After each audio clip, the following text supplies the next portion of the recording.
Hello everyone, mentor 365 channel में आपका स्वागत है और एक नई इंटरव्यू सीरीज की, मोटिवेशनल सीरीज की हमने शुरुआत करी है।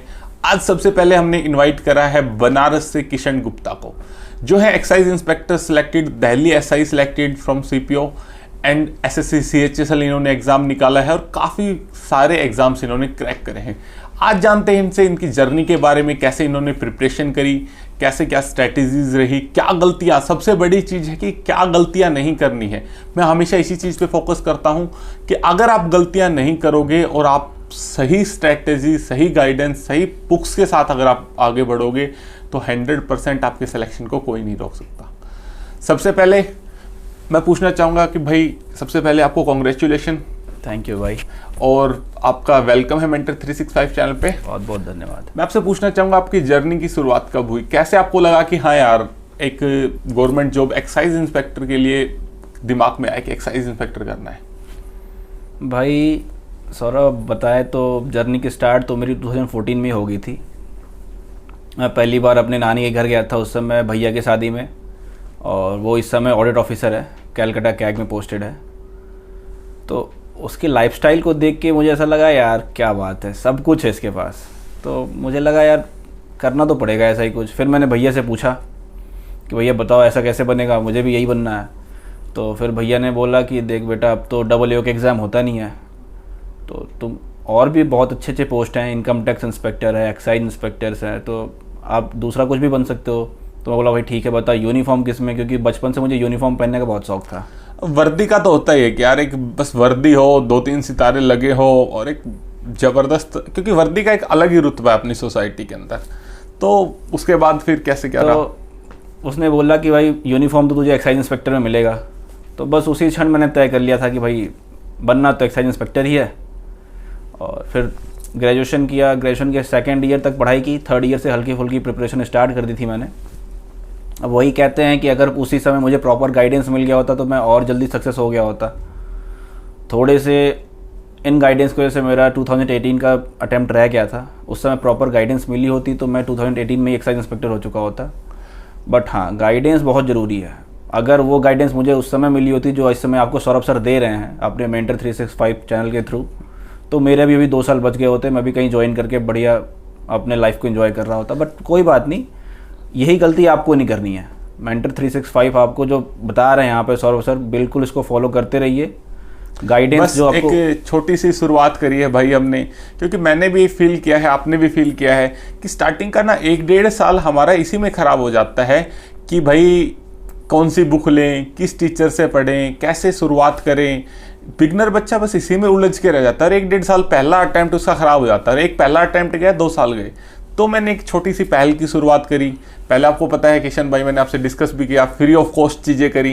बट लोग फ्री ऑफ कॉस्ट की वैल्यू करते नहीं है। नहीं करते। और फ्री ऑफ कॉस्ट से ऐसा नहीं है, काफ़ी 5000 बच्चों को free of cost guidance provide भी करी, बट उसमें काफ़ी सारे सिलेक्शन भी हुए, बट वो नेम और फेम नहीं लगता बच्चों को कि है नहीं। फिर आपने कहा कि पेड चीज़ें करके देखिए एक बार। तो अभी बहुत कम फीस पे, एक नॉमिनल सी फीस पे, आप ये माने दिन के 5-7 रुपए की फीस पे हम स्टार्ट करें जी। बहुत बढ़िया स्टार्ट किया आपने, ऐसे बच्चों को गाइड करी, क्योंकि ये जो बच्चे उलझ के रह जाते हैं ना सिलेबस और बुक्स में, ये जानना बहुत ज़रूरी है कि आपको कौन सी किताबें नहीं पढ़नी है। ये गलती आप अगर करेंगे कि मुझे क्या क्या पढ़ना है, तो फिर आपके 1 साल बर्बाद होने हैं। आपको सबसे पहले यही फिगर आउट करना है कि कौन सी किताबें आपको नहीं पढ़नी है, कौन सी गलतियां आपको नहीं करनी है जो एक तैयारी के दौरान हम करते हैं। दूर से ऐसा लगता है कि हाँ दिल्ली जाके तैयारी कर लेंगे या वहाँ जाके तैयारी कर लेंगे, लेकिन जब आप तैयारी के फेज़ में आते हो ना, तो छोटी छोटी ऐसी बहुत सी गलतियाँ होती हैं जो आपको दिन पे दिन लेट करते जाते हैं। 1 साल 2 साल ऐसे निकल जाएंगे, आपको बिल्कुल पता नहीं चलेगा।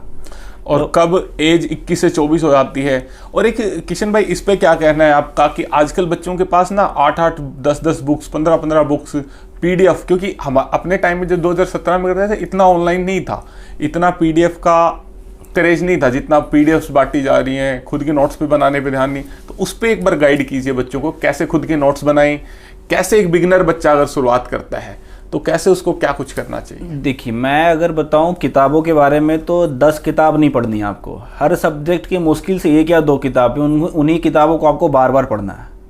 ठीक है, आप जब किताबों का बोझ लेके सिर पे चलोगे ना, तो फिर आप कर नहीं पाओगे। आपको धीरे धीरे छोटे छोटे टारगेट्स बना के क्लियर करने हैं अपने टारगेट को। ऐसा नहीं है कि किसी ने बोल दिया कि भाई मैथ्स की ये भी बुक खरीद ले, ये भी बुक खरीद ले, और हम सवाल एक भी ना लगा रहे हो, तो फिर उस किताबों का फ़ायदा क्या है?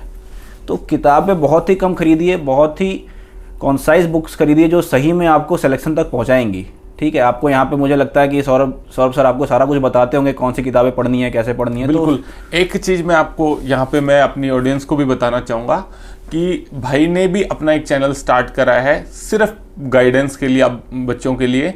मैंने रिक्वेस्ट करी थी कि भाई प्लीज़, काफ़ी सारे बच्चे हैं जो इस चीज़ को चाहते हैं, तो आपको मैं लिंक डिस्क्रिप्शन में डाल दूंगा। आप इंस्पेक्टर किशन के इंस्पेक्टर किशन के जाके देख सकते हैं।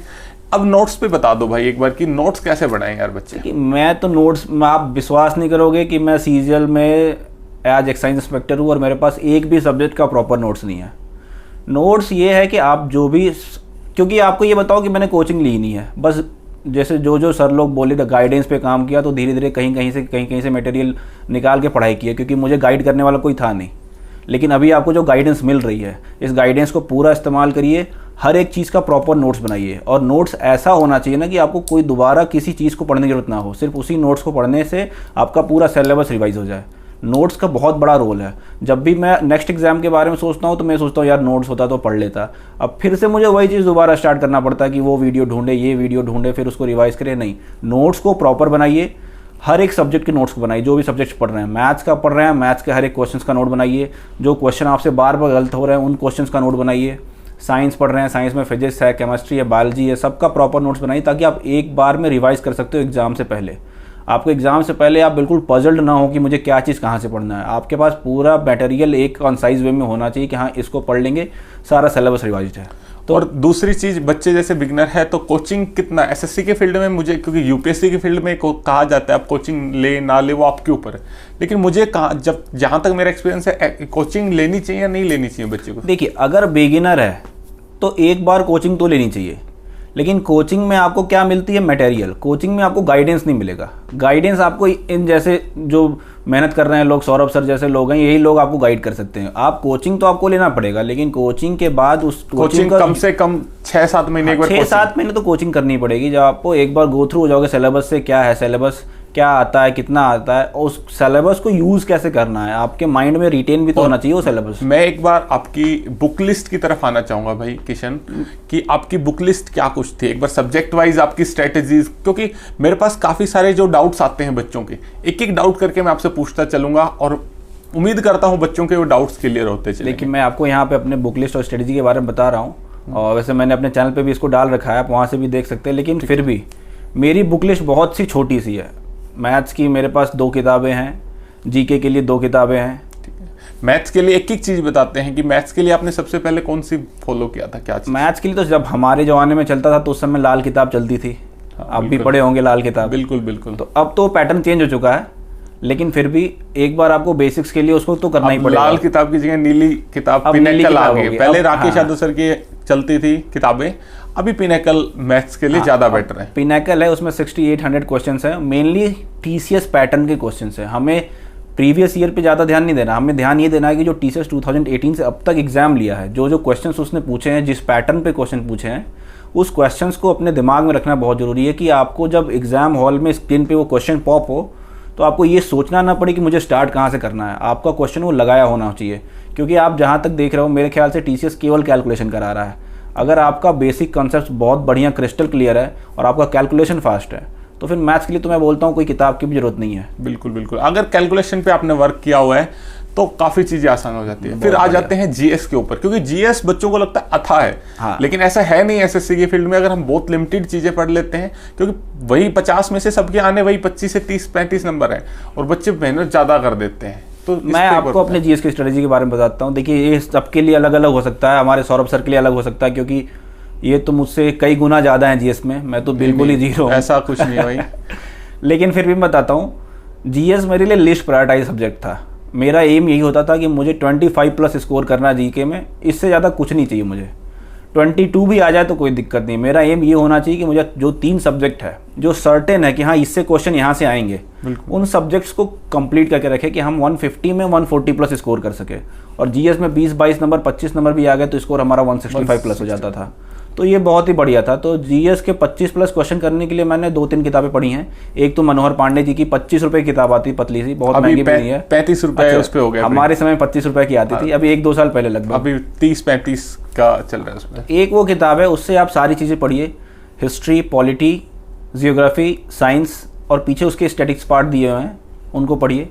सेकंड थिंग है, एक घटना चक्र हो सकती है, या आप किरण पब्लिकेशन की जो इस समय अपडेटेड बुक आ रखी है, किरण पब्लिकेशन, शायद सौरभ सर भी आपको रिकमेंड करते हैं। चैप्टर वाइज हम करवा रहे हैं, बिल्कुल चैप्टर वाइज किरण है, उसको आप बिल्कुल कर सकते हैं। पिनेकल मुझे लगता है यार नहीं, अच्छी बुक नहीं है कि जीएस की अभी जो। देखिए, मैं जहाँ तक जो चीज़ें मैं यूज़ करता हूँ उसी के बारे में मैं अच्छा बुरा कह सकता हूँ। तो मैंने अभी उसको देखा है नहीं, बट किरण को और घटना चक्र को देखा है, तो दोनों एक ही चीज़ है, अच्छी चीज़ है, दोनों अच्छी चीज़ें हैं। आपको वहाँ से क्वेश्चंस को करना है, उसके बाद उसके डिस्क्रिप्शन को दोरोली पढ़ना है, क्योंकि एक डिस्क्रिप्शन से आज से 2-3 क्वेश्चन तैयार हो जाते हैं। बिल्कुल। तो और एक किशन भाई, मेरे को एक बात दिमाग में याद आ गई अभी, इंग्लिश का, क्योंकि आपकी एक जर्नी रही है इंग्लिश को लेके कि इंग्लिश को आपको करना था, नहीं हो पा रही थी, कैसे आपने इंग्लिश को अपना स्ट्रॉन्ग करा, वो बच्चों को बताएंगे इंग्लिश कैसे? मैं आपको बताता हूँ, एक स्टोरी बताता हूँ आपको। ये हमारे गुरुकुल टाइम की स्टोरी है, जब हम और सौरभ सर एक साथ तैयारी कर रहे थे। बिल्कुल। तो एक एमबी पब्लिकेशन की बुक आती है, वो मेरे पास उस समय थी नहीं,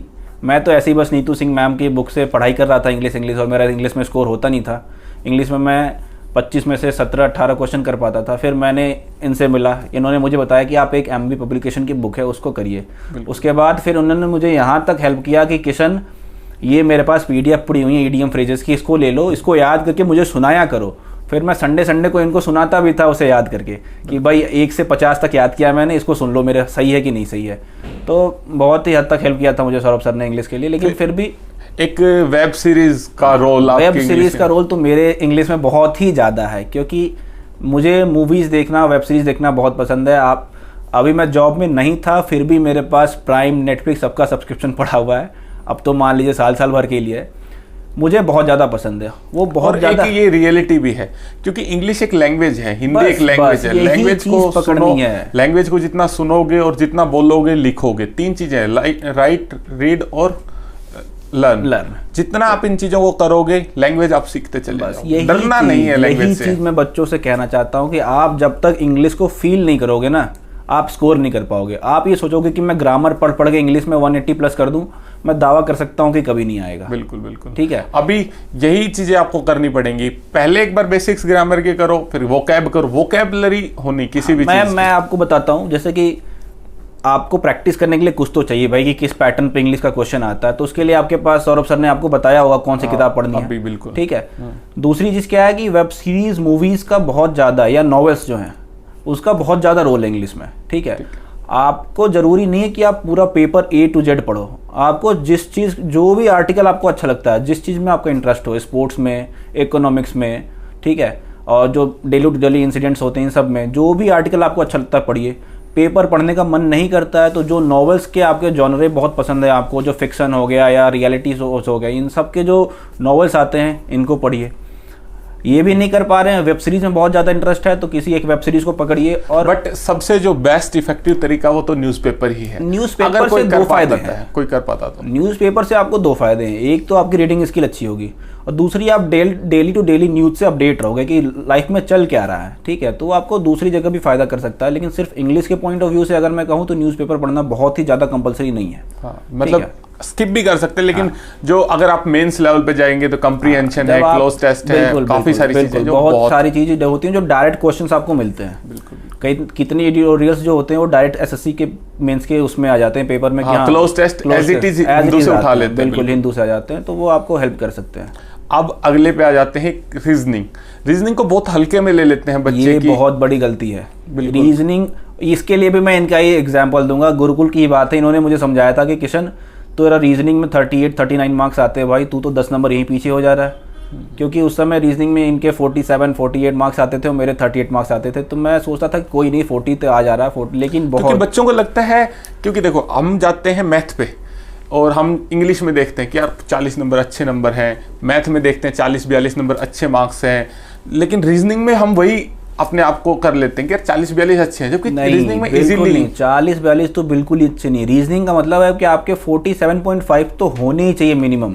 एक आग सिली मिस्टेक हो जाता है, वो कोई बात नहीं, ह्यूमन एरर है, लेकिन 47.5 तो आपका होना चाहिए, क्योंकि रीजनिंग में आप कम होंगे, 2 नंबर भी कम होंगे तो आप 10,000 रैंक पीछे हो जाओगे। बिल्कुल, रीजनिंग स्कोरिंग सब्जेक्ट है, रीजनिंग में स्कोर बहुत ही अच्छा होना चाहिए। रीजनिंग में गलती करने को आप बिल्कुल नहीं सोच सकते कि हाँ चलो 2-4 सवाल गलत हो गए, नहीं, ऐसा नहीं हो सकता।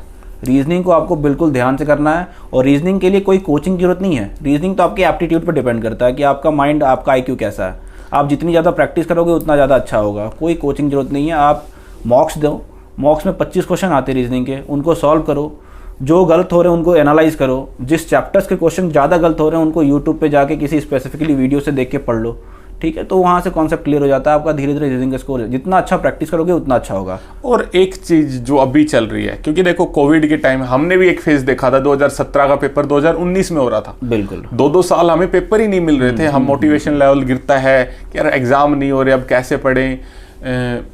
फाइनेंशियल इश्यूज भी आते हैं, बच्चों को बड़ी सिटीज में रह रहे हैं, हर चीज की तरह की प्रॉब्लम्स आती हैं। तो एक बच्चे को मोटिवेशनल, आपने खुद को कैसे मोटिवेटेड रखा? क्योंकि आपने ग्रेजुएशन के बाद अपनी तैयारी स्टार्ट कर दी थी लगभग 2016 के आसपास, 17 के आसपास, 18 में, और 18 से लेके आप ये लगाएं कि 21, अभी 21 क्या 22 हो गए, 4 साल हो गए। तो क्योंकि 2 साल तक तो हमें यही नहीं पता होता कि क्या होगा। वो 2 साल तो मेरा उसमें ही चला गया कि भाई पढ़ना क्या है, नहीं पढ़ना है। तो फिर उसके बाद चीजें हो गई। हाँ, लेकिन उसके बाद आप खुद को मोटिवेटेड कैसे रखते थे? मोटिवेट रखने के लिए तो मेरे पास सिर्फ एक ही फैक्टर है। एक तो आपके पेरेंट्स जो इतना मेहनत कर रहे हैं आपके लिए, आपके लाइफ को बनाने के लिए, और दूसरी चीज़ आप खुद में ये सोचिए कि क्या करना है आपको, किस लिए स्टार्ट किया था, बिगिनिंग क्यों हुई थी, क्यों आना चाहते थे आप, क्यों ऑफिसर बनना चाहते थे, क्या चाहिए था आपको। इन सारी चीज़ों के बारे में आप सोचेंगे तो आप हमेशा मोटिवेटेड रहेंगे। एक अक्सर मुझे लगभग, मैं बच्चों से बात करता रहता हूँ तो लगभग एक चीज़ मुझे सुनने को मिलती है कि सर ना एक पीयर प्रेशर क्रिएट हो गया है, मेरे को 2 साल तैयारी करते हो गए, एक पीयर प्रेशर क्रिएट हो गया। उस पीयर प्रेशर से, वो जो घर वालों का प्रेशर है, सोसाइटी का प्रेशर है कि जॉब नहीं लग रहा, जॉब कैसे लगेंगे, SSC ज्वाइनिंग 2-2 साल लेट कर रही है, ज्वाइनिंग आएगी तब तो जॉब लगेगी। हाँ, 2-2 साल पेपर नहीं हो रहे तो 2-2 साल डिले हो रही थी चीजें, तो कैसे लगेंगी? बट उसको हैंडल कैसे करना होता है? देखिए, ये तो आपके ऊपर है कि आप अपने पेरेंट्स को कन्विंस कैसे करते हो। और पेरेंट्स भी समझदार हैं इस समय, वो जानते हैं कि भाई जब SSC एग्जाम ही नहीं ले रहा है, SSC रिजल्ट ही नहीं दे रहा है, तो कैसे मेरा सिलेक्शन होगा, बच्चे का सिलेक्शन होगा। लेकिन जो आपके जो सोसाइटी का पीयर प्रेशर है, उसके लिए तो मैं एक ही बात कहूँगा, फर्क ही नहीं पड़ना चाहिए भाई। हमारे बारे में मेरे माँ बाप के अलावा दूसरा कोई क्या सोचता है, उससे हमें कोई फर्क नहीं पड़ना चाहिए। आपने वो गधे वाली कहानी सुनी होगी, अगर आप सौरभ सर कहे तो मैं 2 मिनट लेके बिल्कुल समझ सकता हूँ मैं, बहुत अच्छी मोटिवेशनल, एक बार आप सुनाए। हाँ, तो मैं आपको बताता हूँ कि एक पति पत्नी होते हैं, उनके पास एक गधा होता है, लेकिन उनको गांव से बाहर निकाल दिया जाता है किसी कारणवश। तो वो एक गांव से दूसरे गांव में जा रहे होते हैं, तो उस समय क्या करते हैं कि पति गधे पे बैठा होता है और पत्नी पैदल चल रही होती है। तो जब दूसरे गांव की तरफ लोग बढ़ते हैं तो दूसरे गांव के लोग कहते हैं कि बताओ कितना बेवकूफ़ इंसान है, पत्नी को पैदल चला रहा है, खुद गधे पे बैठा हुआ है। अच्छी बात है ये? बिल्कुल अच्छी बात नहीं है। वो बेचारा शर्म के मारे उतर जाता है और गधे पे अपनी पत्नी को बिठा देता है। अगले गांव में पहुंचते हैं तो वो कहता है देखो यार, ये तो बिल्कुल आदमी, कैसा आदमी है, बिल्कुल इसमें क्या बोलते हैं वो मैन पावर, वो मर्दानगी वाली बात होती है ना, हाँ। कि बताओ अपने पैदल चल रहा है, लड़की को बिठा के रखा है, बिल्कुल जोरू का गुलाम हो रखा है ये। अब वो बेचारा फिर सोच में पड़ जाता है करे क्या। तीसरी बार क्या करता है, दोनों उतर जाते हैं गधे से और फिर पैदल चलते हैं। अगले गाँव में पहुँचते हैं तो क्या बोलते हैं, बताओ कितने बेवकूफ़ हैं ये, गधा है इनके पास फिर भी पैदल चल रहे हैं, उसके ऊपर नहीं बैठ पा रहे। अब वो फिर और कंफ्यूज हो जाता है। लास्ट में वो क्या करता है कि गधे को ही अपने ऊपर बिठा लेता है और फिर पैदल चलने लगता है।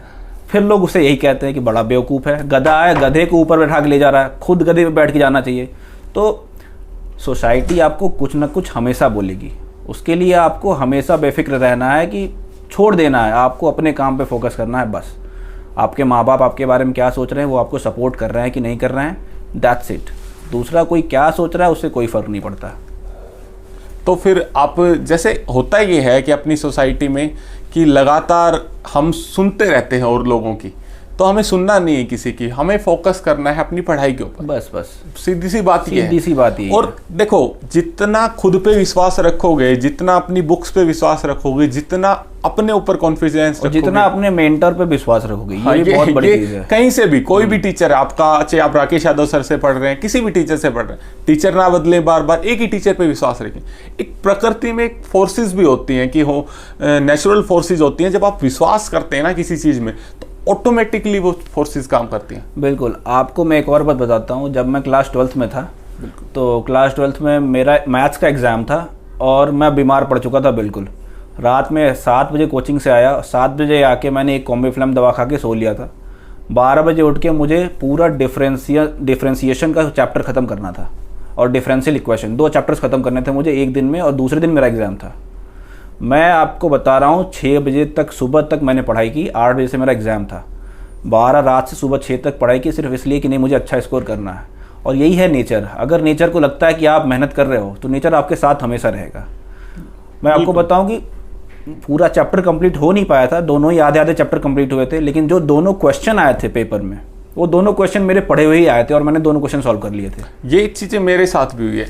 मेरे साथ क्या हुआ कि जब मैं एक दिन एसएससी सीजीएल का जब मैं एग्ज़ाम देने जा रहा था, 2017 की बात है, जब मेरा पहला प्री था, जब तैयारी स्टार्ट करी थी 1 महीने के बाद ही, तो उतना कुछ था नहीं कि कुछ करना है। तब तो ये था कि भाई पहला पेपर है, बस दे के आना मस्ती में। बट फिर भी मुझे था कि यार एटलीस्ट पढ़ते तो रहते हैं। तो मैं अपने घर से जब ट्रेन से निकला, सुबह 3:24 की ट्रेन होती है हमारे महेंद्रगढ़ से, सुबह 3:24 ट्रेन थी, मैंने पकड़ा सरायरोला के लिए। तो मुझे लगा यार सोना तो है ही, एग्ज़ाम तो है, करंट अफेयर कर लेते हैं। और मैंने ऐसे रैंडम वीडियो देखनी शुरू करी और 3.5 घंटे लगातार मैं वीडियो देखता रहा 7 बजे तक वहाँ पे उतर के भी। और यकीन मानिए भाई कि 8 से 9 क्वेश्चन जो करंट अफेयर के मिले, वो जो मैंने 3.5 घंटे में जो वीडियोस देखी, 6 क्वेश्चन मेरे उनमें से अटेम्प्ट। यही है कि अगर आप, क्योंकि अगर मैं सोचता कि यार एग्जाम देना है, नींद लेनी है, क्योंकि अगर आपने सोच लिया कि एग्जाम देना है, अब नींद पूरी नहीं होगी तो एग्जाम, देखो एक चीज हमेशा याद रखना, तैयारी हमेशा पहले रखो। एग्जाम से पहली वाली रात आपकी नींद पूरी होनी चाहिए। इसलिए मैं रात को 8 बजे सो गया था कि सुबह 3 बजे उठना है। 6-7 घंटे की नींद आपको होनी चाहिए, क्योंकि ये एकेडमिक्स के एग्जाम नहीं है, ये कॉम्पिटिटिव एग्जाम है। लेकिन फिर भी जितने एफर्ट्स आप कर सकते हैं ट्रेन में, आप हमेशा ट्रेन में, मेट्रो में सफ़र करते हैं, कहीं भी सफ़र करते हैं, अपनी बुक साथ रखिए, पढ़ते रहिए, नॉवेल्स पढ़ लीजिए, न्यूज़पेपर कर लीजिए। ये चीज़ें मुझे लगता है कहीं ना कहीं हेल्पफुल होती हैं। बिल्कुल हेल्पफुल होती हैं। और एक चीज़ और मैं ऐड करना चाहूँगा, जब इंग्लिश का एग्ज़ाम होता है, इंग्लिश का जो मेंस का एग्ज़ाम है, जहाँ प्री का एग्ज़ाम है आपका जो भी है, इंग्लिश सेक्शन करने से पहले, जैसे कि मेंस का एग्ज़ाम जब होता है हमारा, तो जो 2 घंटे का गैप मिलता है उसको मैं जाया नहीं करता था। उस 2 घंटे में मैं एक नॉवल रखता था अपने साथ, उस नॉवल को मैं पढ़ता था। उससे क्या होता है कि आप फ्लो में आ जाते हो, इंग्लिश के फ्लो में आ जाते हो। जितना अच्छा आपका फ्लो होगा, जितनी अच्छी आपकी इंटुएशंस होंगी कि हाँ इन चारों में से यही आंसर सही लग रहा है, अगर वो क्वेश्चन आपको आ भी नहीं रहा है तो 50% चांसेस है कि आप उसको सही कर सकते हो। यही चीज है कि जितना आप रीडिंग करेंगे इंग्लिश को, वो जो अंदर से दिल से आता है ना कि यार बी गलत है, बी गलत वो न्यूज़पेपर पता नहीं है मुझे कि गलत क्या है, लेकिन गलत तो बी है यार। बिल्कुल, वो जो इंट्यूशन है वो डेवलप होगी आपकी जब आप रीडिंग करोगे। बिल्कुल। अब आते हैं मेन पार्ट पे। मेहनत कर ली, गाइडेंस ले ली, कोचिंग ले ली, तैयारी कर ली, सब कुछ हमने कर लिया, लेकिन एग्जाम क्रैक नहीं होता, 1-2 नंबर से रह जाते हैं। बट लड़ना तो पड़ेगा, क्योंकि 1-2 नंबर से एग्जाम रह गया मतलब कैपेबिलिटी थी हमारे पास, तो वो मोटिवेशन कैसे लेके आते हैं, क्या कहना चाहिए? देखिए, ये तो डिपेंड आपके ऊपर ही करता है, ठीक है। अगर 1-2 नंबर से अगर आप रह जाते हो तो इसका मतलब ये है कि आप बिल्कुल पहुंच चुके हो। इस समय आपको बिल्कुल नहीं छोड़ना है, एक अटेम्प्ट और। अब उसमें आपको क्या करना है, उसमें आपको एनालाइज करना है खुद को कि आपने किस मटेरियल को फॉलो किया है, किस मटेरियल को फॉलो करने से आपको कितना ज़्यादा फ़ायदा हुआ है, कौन सी चीज़ें हैं जो आपको नहीं करनी है, क्या गलतियां आपने की उस चीज़ में, उन सबको एनालाइज करके एक बार फिर से लगना है। और एक जो हमारी आदत थी, जो डायरी बनाने की, डायरी नोट करने की कि दिन में कितना पढ़ा, उसके बारे में एक बार बच्चों को ये मैं करता था। अभी तो फ़ोन आ गया था, फिर मैं फ़ोन में करने लगा। मैं ये फ़ोन में अपने रिकॉर्डिंग ऑन करके स्टार्ट छोड़ देता था, टाइम रिकॉर्डर, कि आज मैंने पूरे दिन में पढ़ाई कितनी देर की है। डायरी में ये लिखता था मैं कि आज मैं खाने कितने देर में खाया, नहाने गया था तो कितने बजे से कितने बजे तक किया। तो इससे आपको क्या होता है ना कि आपके माइंड में एक चीज़ आती है कि यार बहुत ज़्यादा टाइम वेस्ट हो रहा है मेरा इधर उधर में। आपको पता चलता है कि आप सो कितने बजे रहे हैं, उठ कितने बजे रहे हैं। तो वो जब आपको ऐसा लगेगा ना कि मेरा टाइम वेस्ट हो रहा है कहीं इधर उधर, फिर आप और ज़्यादा फोकस कर पाओगे अपने पढ़ाई के ऊपर। तो मैं तो ये सजेस्ट करता हूँ बच्चों को कि ये बिल्कुल करना चाहिए। आप एक डायरी रखिए अपने पास, उसमें नोट करिए कि 6 से 6:30 तक मैं कहाँ था, 6:30 से 7 बजे तक मैं कहाँ था। तो इससे बहुत फ़ायदा होता है, आपको पता चलता है कि आप अपना टाइम कैसे मैनेज कर पा रहे हो। बिल्कुल। तो इसको यहीं पे एंड करते हैं, इस सेशन को, इंटरव्यू सेशन को। एक नेक्स्ट इंटरव्यू सेशन रखेंगे भाई के साथ अपना, और उसमें जानेंगे कि इनका एकेडमिक्स बैकग्राउंड क्या था, फैमिली बैकग्राउंड क्या था, सोशल इकोनॉमिक बैकग्राउंड क्या था, कि भाई चीज़ें कैसे इन्होंने स्ट्रगल किया, क्या इनके पास रिसोर्सेज रहे। वो सारी चीज़ें हम एक बार चाहते हैं कि पता चले बच्चों को, क्योंकि सब कुछ पका पकाया नहीं मिलता। बिल्कुल नहीं मिला, पका पकाया तो किसी को नहीं मिलता, पकाना खुद से पड़ता है, अर्न करना पड़ता है। हर वही लोअर मिडिल क्लास फैमिली से सब कोई उठता है, हमने भी वही करा है, सब उठ के फिर मेहनत करते हैं। तो उम्मीद करते हैं कि सेकंड सेशन आप देखेंगे, जरूर आपको पसंद आएगी, काफ़ी सारी चीज़ें उसमें हम ऐड ऑन करेंगे। Thank you. नमस्कार। नमस्कार।